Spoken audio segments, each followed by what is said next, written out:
आज ऐसी नेता नगरी में ले चलते हैं जहां का प्राचीन देव स्थल सबके लिए आश्चर्य है।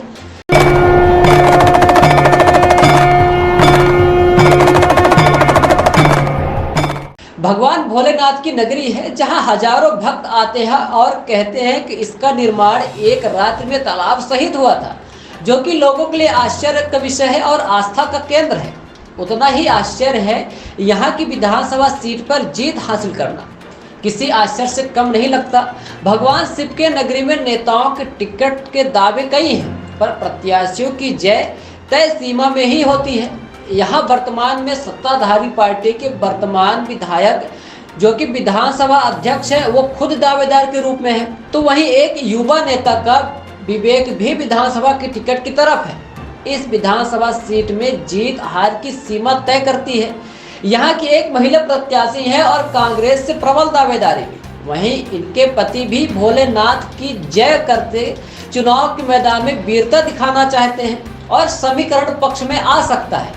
कांग्रेस से एक दावेदारी और आती है जो हाल ही में अभी जिला पंचायत का सदस्य बने हैं और वो भी वर्तमान विधायक के पुत्र को हराकर, तो कांग्रेस उनके काका श्री के सामने मैदान में उतारेगी, यह तो आने वाला वक्त ही तय करेगा। वहीं पूर्व की कांग्रेस से प्रत्याशी भी हैं। अब टिकट में उनकी विद्या कितनी काम आती है देखना होगा। तो वहीं कुछ जनता के स्थानीय जनप्रतिनिधि हैं जो कांग्रेस से दावे कर रहे हैं टिकट की, पर इनको यदि कांग्रेस से टिकट नहीं मिलती है तो दूसरी पार्टियों से चुनाव में हाथ मिला सकते हैं, लेकिन सूत्र बताते हैं कि चुनाव जरूर लड़ेंगे। खैर, आइए आपको बताते हैं शिव नगरी में नेताओं के दांव पेच। नमस्कार, स्वागत है आपका विराट 24 न्यूज में। मैं आपके साथ आदर्श। आइए जानते हैं भगवान शिव की नगरी देवतलाब विधानसभा में, जहां पर हाल ही में स्थानीय प्रशासन ने मंदिर प्रबंधक में लापरवाही बरती, जिसका झटका दूर दूर तक गया। लेकिन यहाँ के विधायक नहीं गए, हालांकि उनके प्रतिनिधि जरूर पहुंचे थे और विधायक जी सबके बुलावे पर भी पहुंचते हैं। आइए थोड़ा जानते हैं वर्तमान विधायक विधानसभा अध्यक्ष गिरीश गौतम का संक्षिप्त राजनीतिक शुरुआत और कार्यकाल। आपको बता दें कि गिरीश गौतम पूर्व विधानसभा अध्यक्ष श्रीनिवास तिवारी के प्रतिद्वंदी थे और श्रीनिवास तिवारी के जीत का काफिला गिरीश गौतम ने मनगमा विधानसभा से ही रोका था और उस दौर में श्रीनिवास तिवारी को हराया था, जब एक नारा श्रीनिवास तिवारी के लिए बुलंद था कि दादा नहीं दऊ आही, वोट न देवे तऊ आही। तब फर्जी वोटों के खिलाफ गिरीश गौतम ने अभियान चलाया और कड़ी मेहनत से दादा को हराकर जीत हासिल की। उन्होंने अपने एक इंटरव्यू में जिक्र भी किया था कि मेरे मन में ये जरूर था कि एक दिन उस जगह तक जाना है जहां श्रीनिवास तिवारी है, और आखिरकार गिरीश गौतम विधानसभा अध्यक्ष बन ही गए। जबकि विधानसभा अध्यक्ष की कुर्सी की रेस में बिंद से कई नेता थे। यदि बात की जाए कार्यों की, तो क्षेत्र में कोई बड़ा काम नहीं हुआ, पर स्थानीय स्तर पर काम चालू रहते हैं। सबसे बड़ी समस्या पानी की है। यहाँ यदि बाढ़ सागर का पानी पहुँच जाए तो समस्या से निजात मिले। हालांकि कुछ स्तर पर पानी पहुँचा भी है, लेकिन किसान अभी भी पानी की समस्या से जूझते हैं। अब नया जिला मऊगंज बनने से कितना विकास में असर पड़ता है, देखने वाली बात है। आइए अब जानते हैं टिकट के दावे।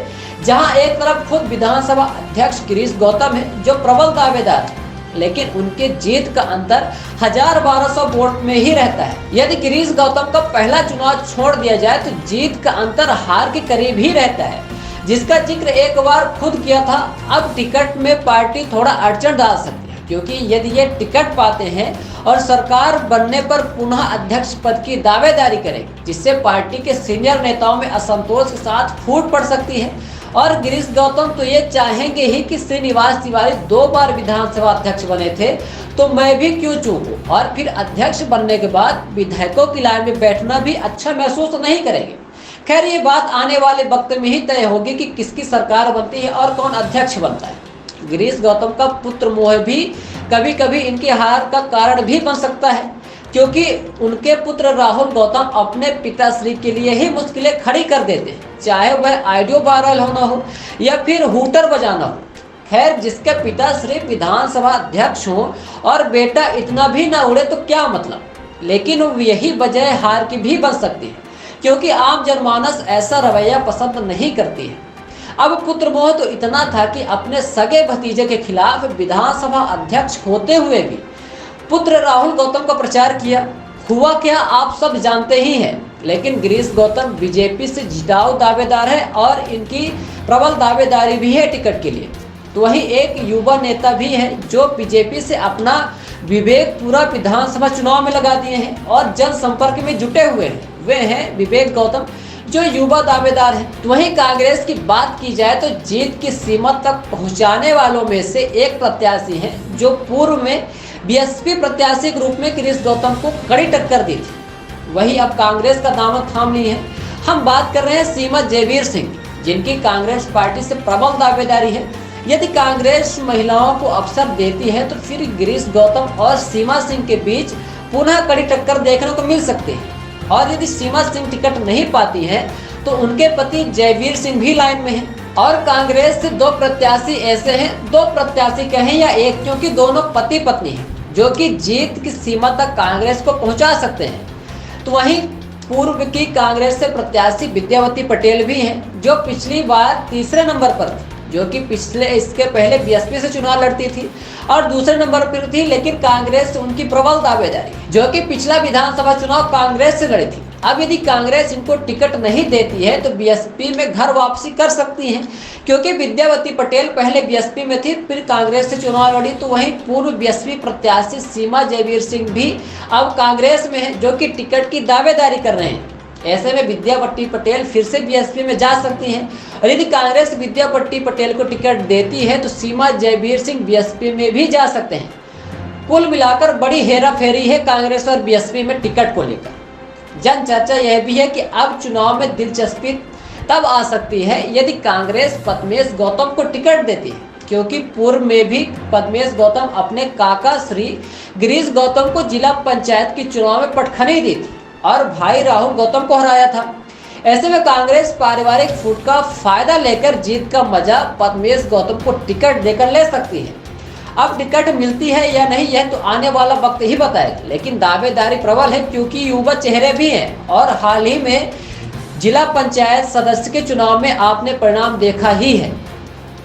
वहीं एक दावेदारी ऐसी है जो कि कांग्रेस से तो कर रहे हैं, लेकिन सूत्रों की माने तो यदि टिकट नहीं मिलती है तो अन्य पार्टियों से भी हाथ मिलाकर चुनाव लड़ सकते हैं, पर चुनाव लड़ने का मन जरूर बनाए हुए।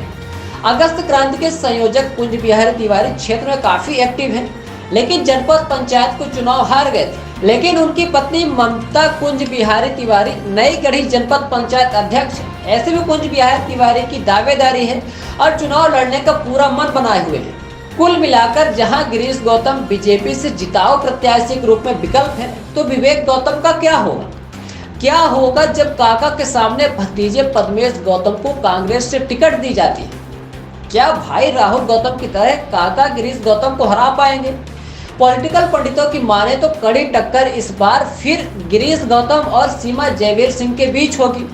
तो क्या गिरीश गौतम जीत के अंतर को बढ़ा पाएंगे या फिर 1000-1200 ही जीत का अंतर रहेगा? हमें कमेंट बॉक्स में जरूर बताएं और यह भी बताएं कि किसकी किस पार्टी से प्रबल दावेदारी है और कौन टिकट में बाजी मार रहा है।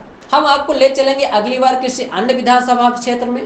तब तक बने रहिए विराट 24 न्यूज के साथ। हमें दीजिए इजाजत। बहुत बहुत धन्यवाद।